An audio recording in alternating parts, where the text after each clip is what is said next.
install Windows 95 on VirtualBox. Okay. Now, here I have MS-DOS, Windows 3.11, and now I'll go ahead and create a VirtualBox for 95. All these three machines have one thing in common. They all need MS-DOS installed first.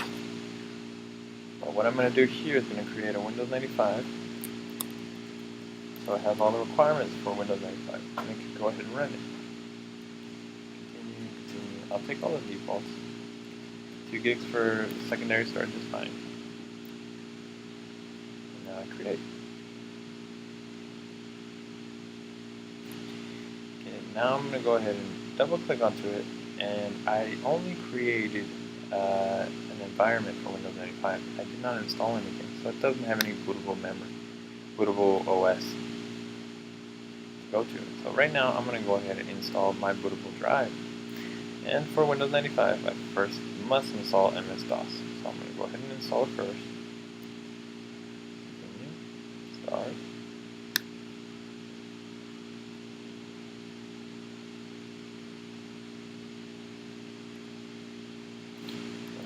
Try to continue.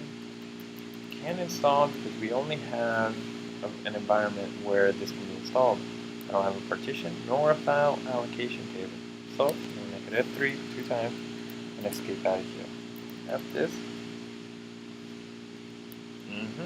F this.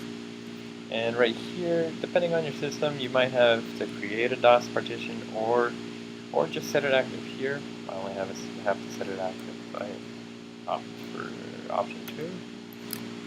Partition 1. Escape. Now this is rebooting already, but there's a glitch. So I'm going to go to manually reset this. Insert Control.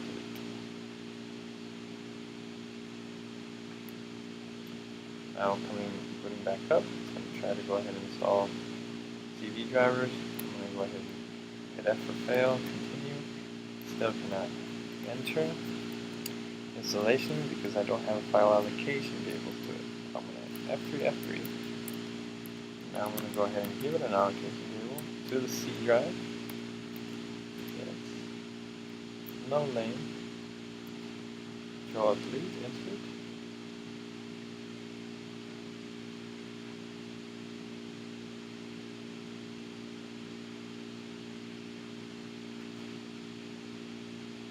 Now I can go through it because now I have a place for the OS to reside after the partition activation and the format.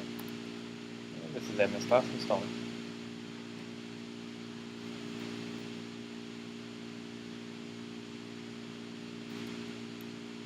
And reboot. It has a small glitch. Again, manually insert.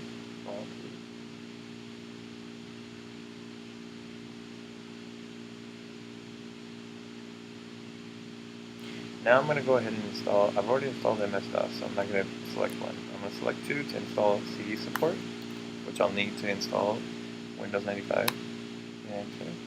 Now, when I reboot, instead of going straight to the CD, I want it to go to the OS, so I can install Windows 95 onto that. I'm going to go ahead and right click onto here, remove disk, and now manually start up. Now instead of the CD, I'm going to go on to the newly installed MS-DOS 622.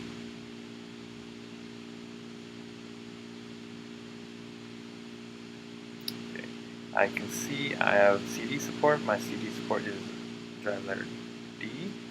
I'm in my C right now. So I can go ahead and choose my virtual disk, which is my ISO for Windows 95. In here I have the serial number. You will need a serial number for this. I'll go ahead and open it.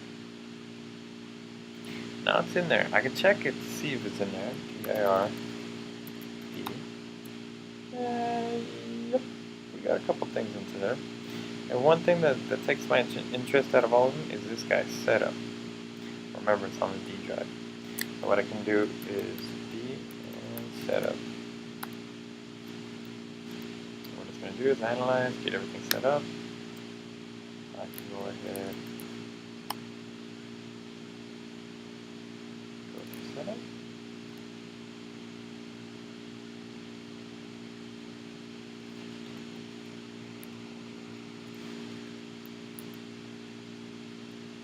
On the Windows.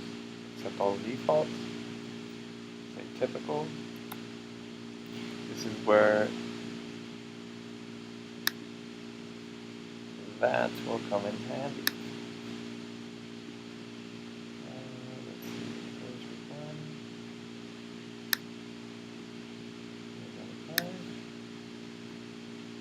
Zero, and I can type that in.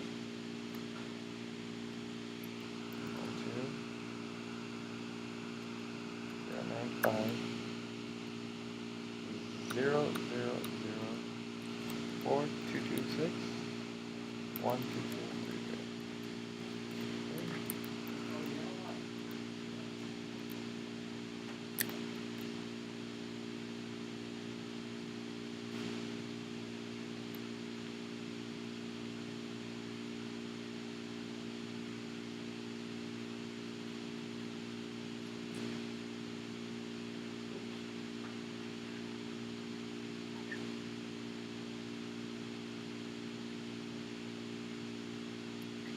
And what I'm going to do, because this is kind of a long install, is I'm going to go ahead and pause the recording, let it advance, unpause it, allow you to see the different changes in screens, and then just finally see the final screen.